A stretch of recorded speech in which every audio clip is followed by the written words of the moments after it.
Alors bonjour et bienvenue dans cette seconde partie, donc complexité des algorithmes de tri, donc dans lequel on va voir vraiment comment évaluer la complexité de trois algorithmes différents de tri.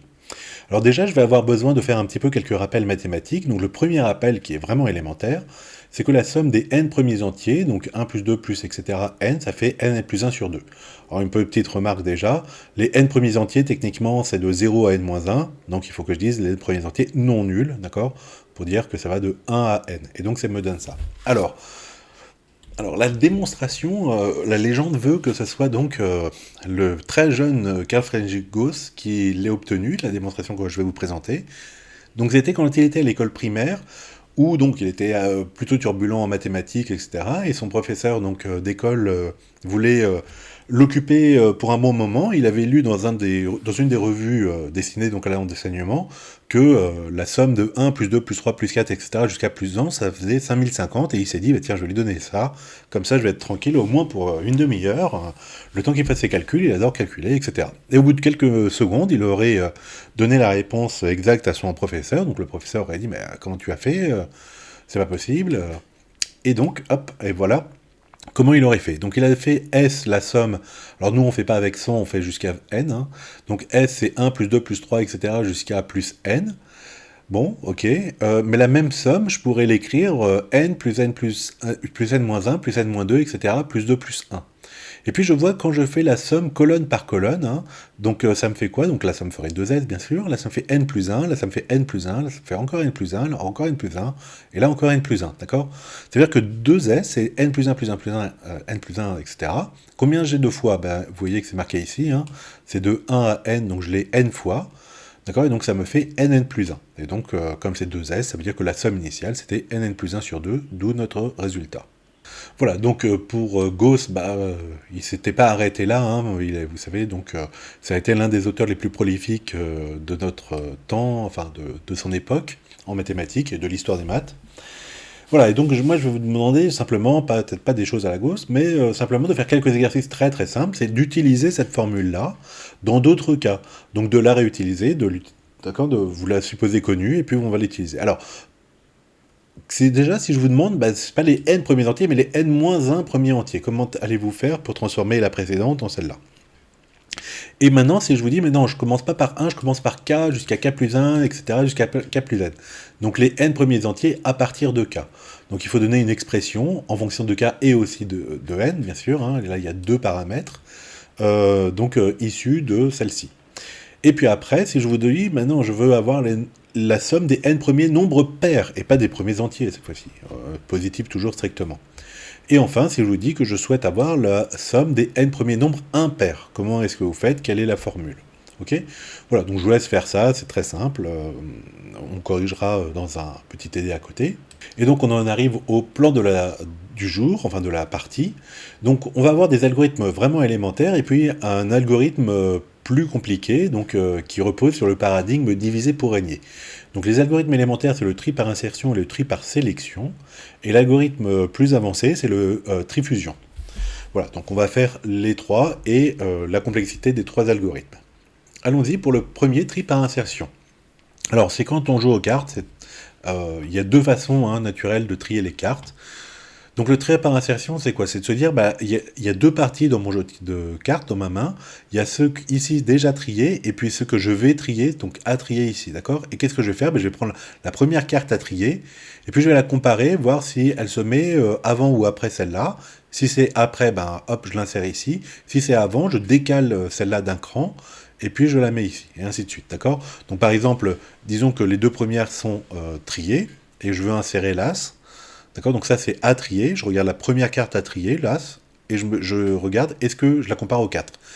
Est-ce que le 4, il est bien ou pas Non, il va avant. Donc je décale le 4 de 1, et je fais la comparaison entre l'As et le Roi. Est-ce que il est bien placé le Roi? Non, il doit aller avant. Donc je décale le Roi, et puis comme il n'y a plus d'autres cartes, j'insère l'As ici. D'accord. Et puis pour le Jack après, donc imaginons que ce soit déjà trié, je fais la comparaison avec le 4. Jack est plus grand que 4, donc 4 il doit reculer d'un cran, son indice, d'accord. Puis je compare le valet avec le roi, cette fois-ci il est plus petit, le valet est plus petit que le roi, et donc je l'insère à ce niveau-là, ok. Voilà, donc On trie la liste en deux parties, celle, disons, à gauche dans notre jeu de main qui est déjà triée, et celle, disons, à droite qui reste à trier. Et tant que la liste des éléments restant à trier est non vide, je considère son premier élément, et puis je le passe au bon endroit dans les listes des éléments déjà triés. D'accord ? Donc voilà ce que ça me donne en pseudocode. Donc pour i allant de 1 à taille de t moins 1, alors pourquoi taille de t moins 1 ? Parce que la taille de t c'est n, d'accord ? Et comme je commence à 0, ici, je suppose que c'est 0, donc j'ai à trier jusqu'à n-1, d'accord ? Je peux toujours supposer que le premier élément, voilà, à la base, hein, ma main, celui-là il est bien trié, puisqu'il est tout seul, et puis les autres c'est à trier. Donc voilà pourquoi je commence à i égale à 1, et pas à 0, jusqu'à n-1. Ok, donc le ti c'est la valeur que je vais essayer d'insérer quelque part. Et puis, j'insère donc dans J mon indice I, et cet indice J, il va décroître. Vous voyez qu'ici, il va décroître, parce que j'essaye à chaque fois de comparer, est-ce que de comparer TJ-1, donc la carte courante, avec la carte que j'essaye de trier, d'accord ? Si jamais ça ne va pas, je décale la carte TJ-1 d'un cran, donc le TJ-1, il devient le TJ, d'accord ? Et puis, au moment où la comparaison, il faut que j'insère, j'insère le TJ, donc la carte X, la valeur de la carte X que j'avais sauvegardée ici, je l'insère dans le trou, donc en TJ. Ok ? Voilà, donc j'espère que c'est clair avec tout ça.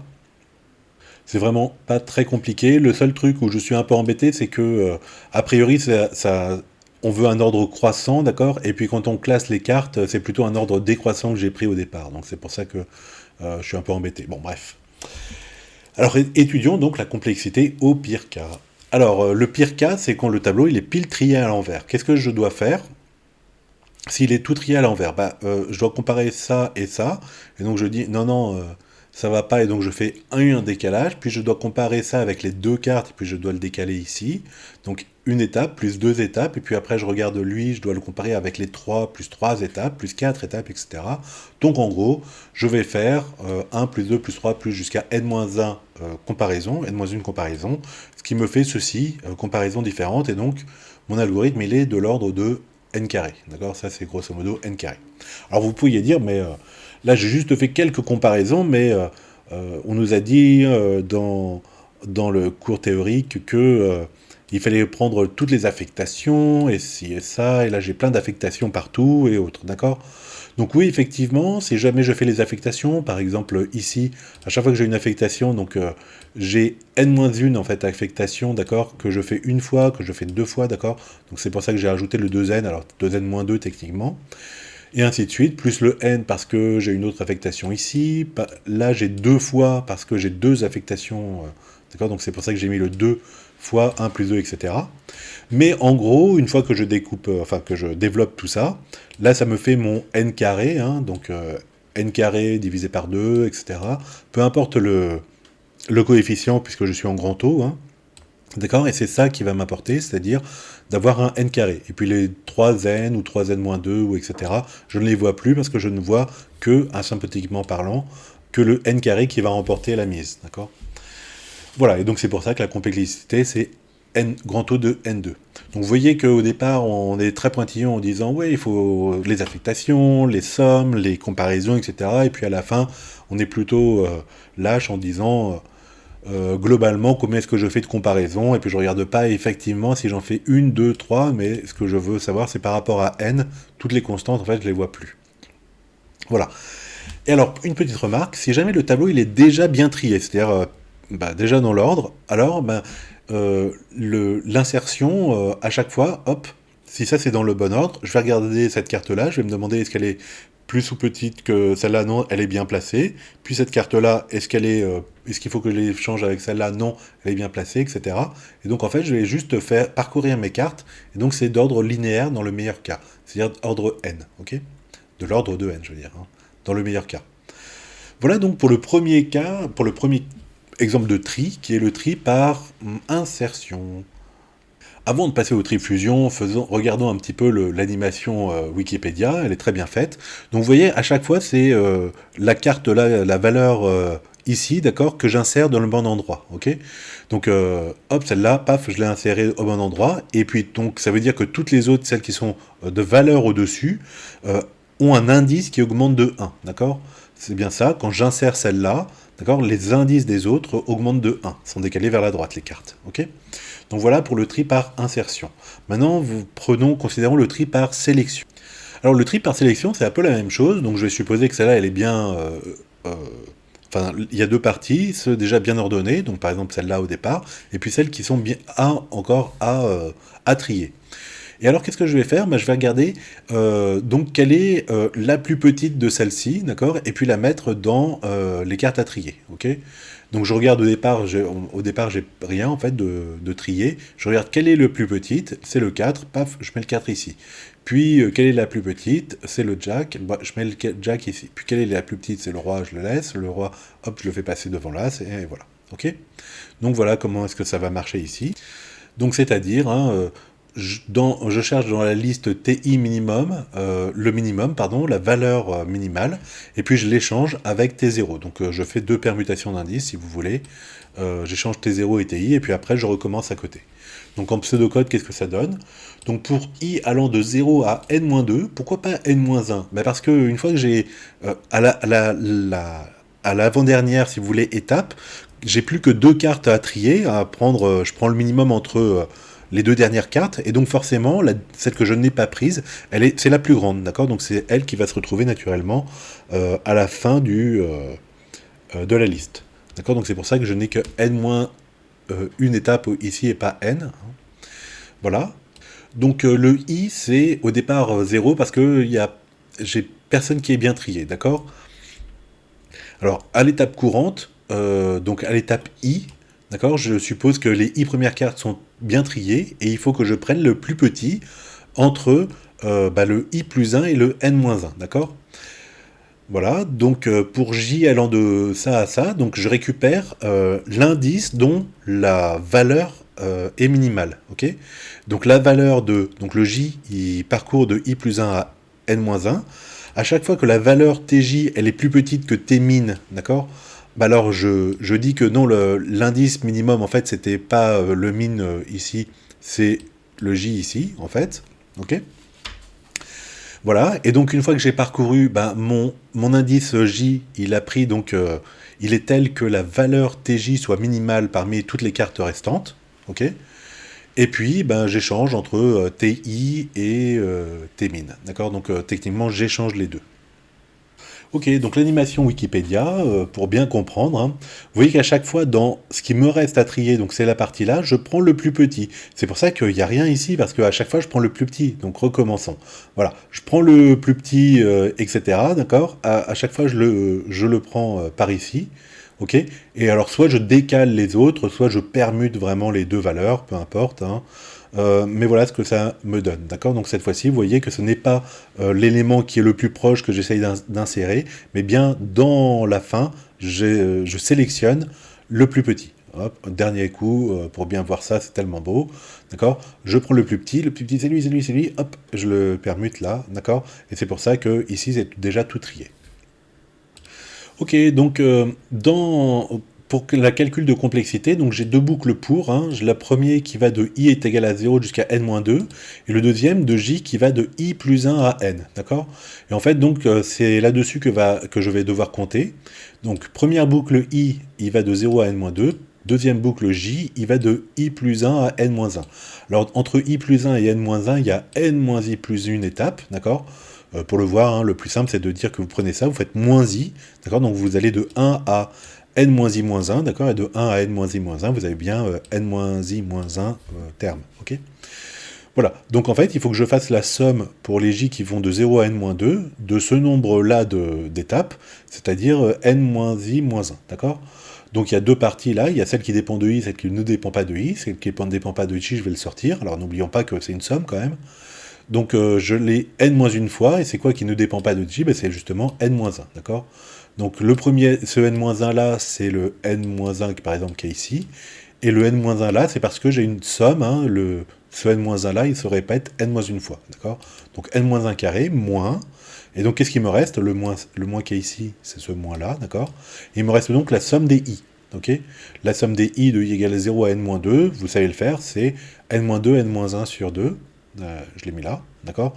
Et voilà, et donc ça me fait ça, et donc quand je développe, etc., je vois que c'est de l'ordre de n carré. Remarquez bien hein, que... Enfin, il faut bien développer, hein, d'accord? Parce que... donc là, j'ai un n carré, et là, j'ai un moins n carré sur 2, d'accord? Donc il me reste un n carré sur 2, et donc ça me fait de l'ordre de n2.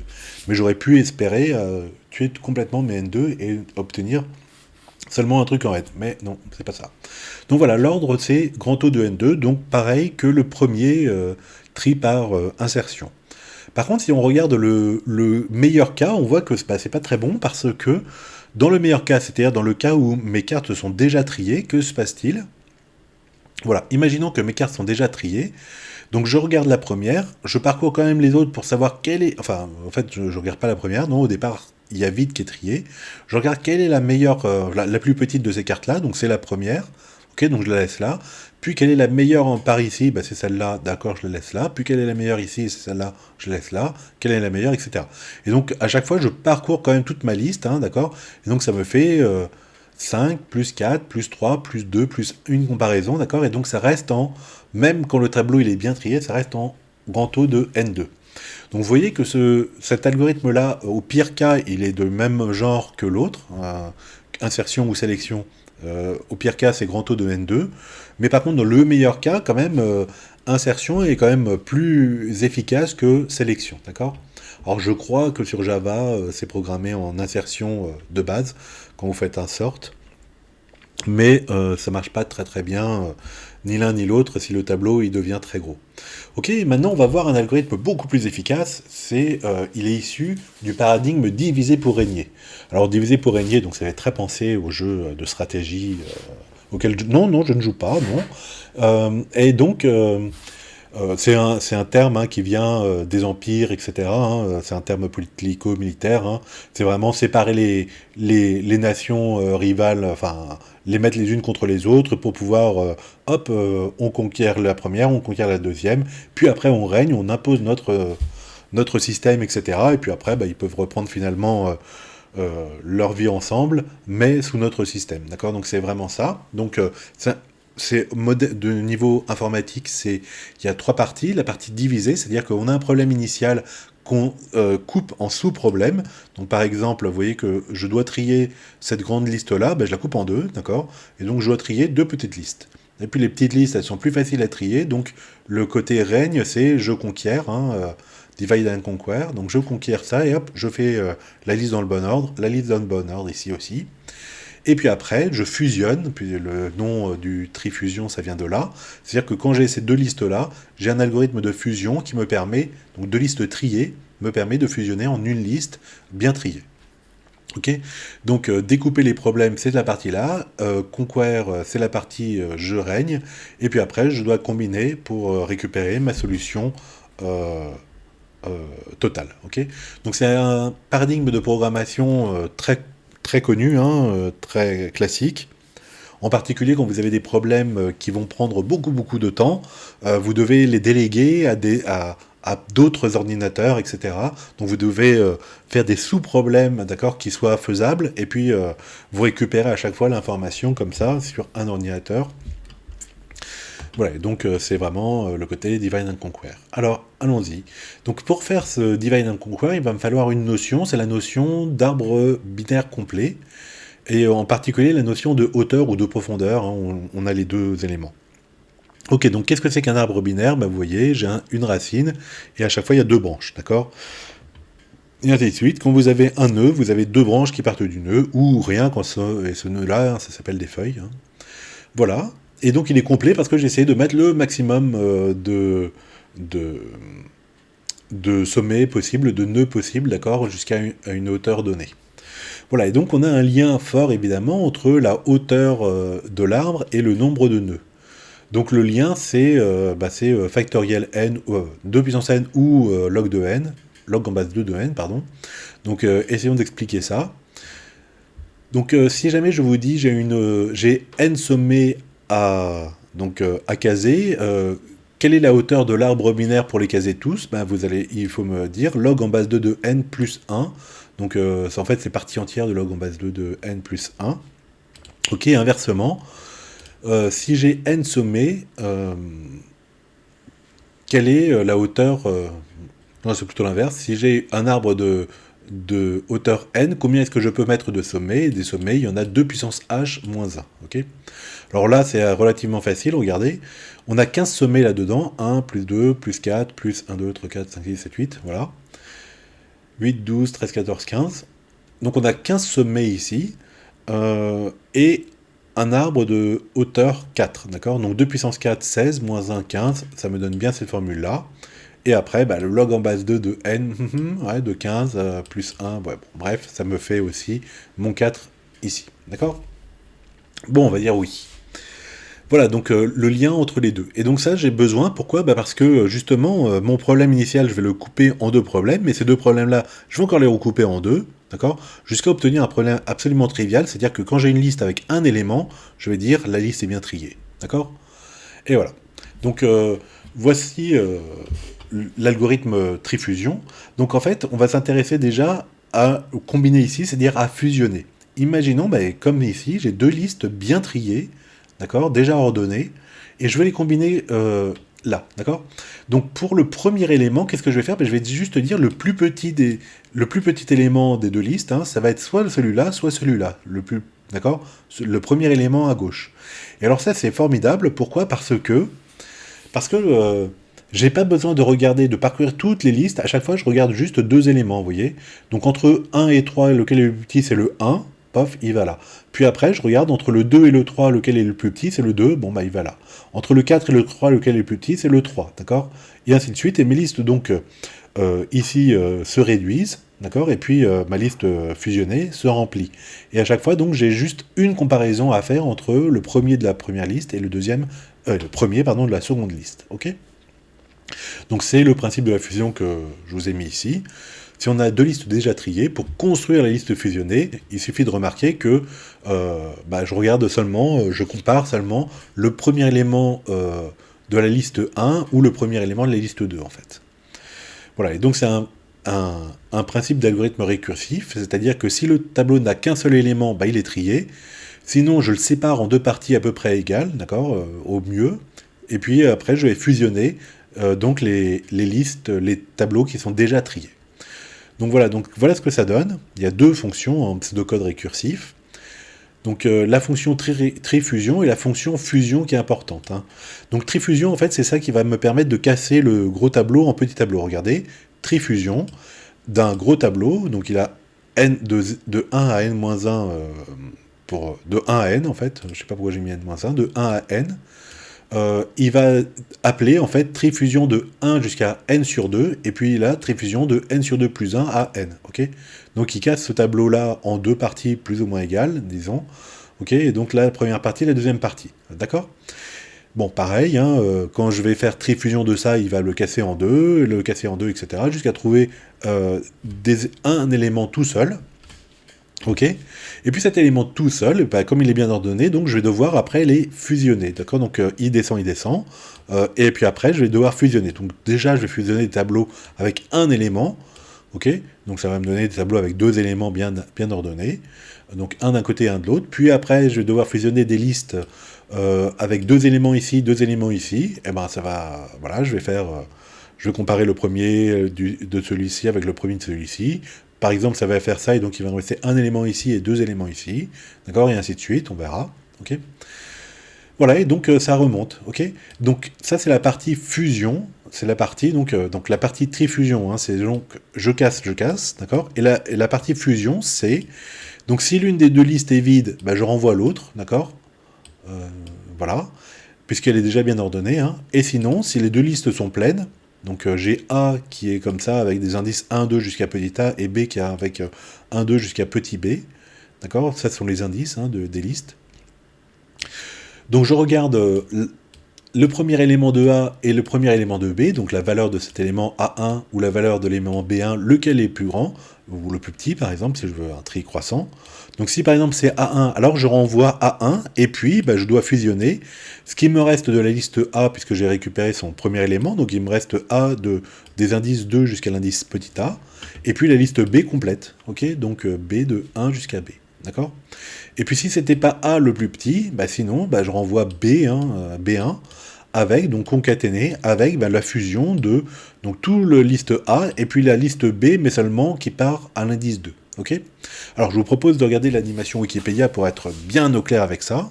Voilà, allons-y. Donc là, c'est la partie... je coupe mes tableaux, d'accord, je les casse en deux à chaque fois. Donc là, ça tombe bien, c'est que des nombres divisibles par 2. Voilà, et maintenant, je vais devoir fusionner. Donc entre le 6 et le 5, c'est déjà le 5 puis le 6. Entre le 1 et le 3, c'est le 1 que je dois placer avant. Et puis entre 3 et 8, c'est 3. D'accord, entre 8 et 7, donc les deux premiers éléments de la liste, c'est le 7. Et puis entre 8 et 8, c'est le 8. Entre 2 et 4, je prends le 2.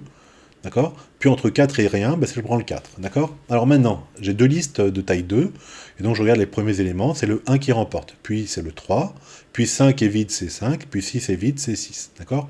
Là, pareil, entre le 7 et le 2, ça va être le 2, entre le 7 et le 4, ça va être le 4, entre le 7 et rien, c'est 7, et entre 8 et rien, c'est 8. Ok, maintenant, dernière étape, entre le 1 et le 2, c'est le 1, entre le 3 et le 2, c'est le 2, entre le 3 et le 4, c'est le 3.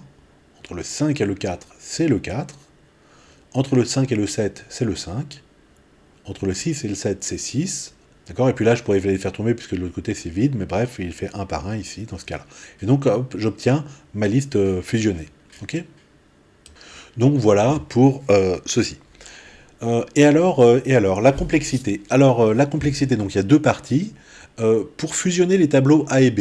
Donc grosso modo, ça va être de l'ordre de A plus B, c'est-à-dire de la taille des trucs. Pourquoi? Parce qu'à chaque fois, je regarde un élément de A, un élément de B, d'accord?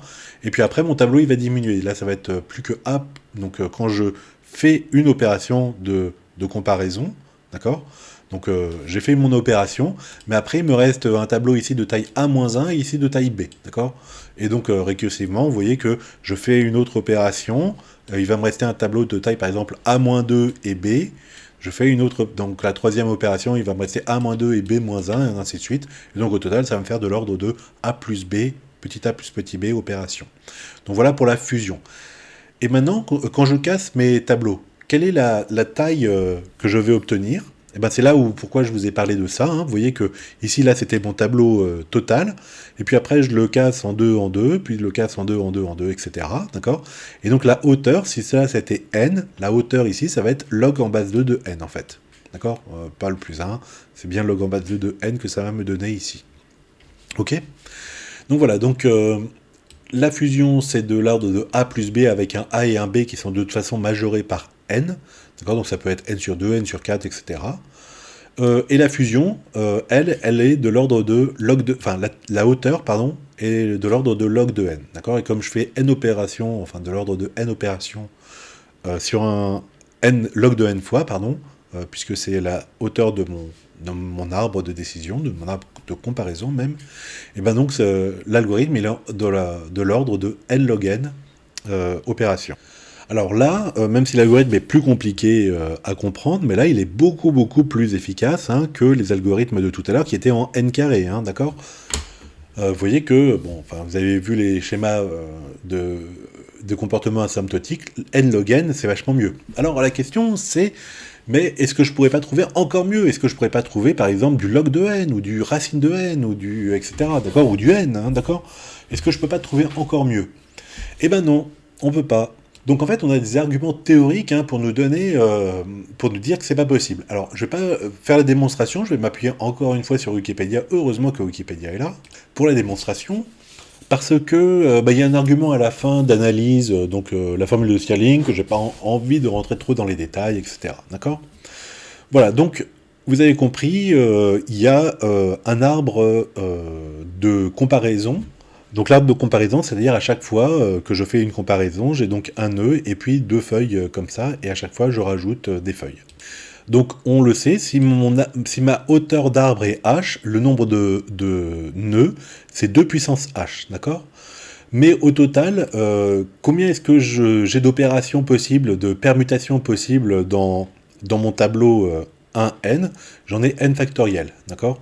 Pourquoi? Parce que le premier élément c'est 1 parmi n, le deuxième c'est 1 parmi n-1, le troisième c'est 1 parmi n-2, etc. D'accord? Et au total, ça me fait n fois n-1 fois n-2, etc. Donc c'est mon n factoriel, d'accord? Voilà, donc il y a ce lien-là entre la hauteur de l'arbre, et puis là c'est le nombre de permutations possibles de mes cartes, hein, d'accord? Donc voilà.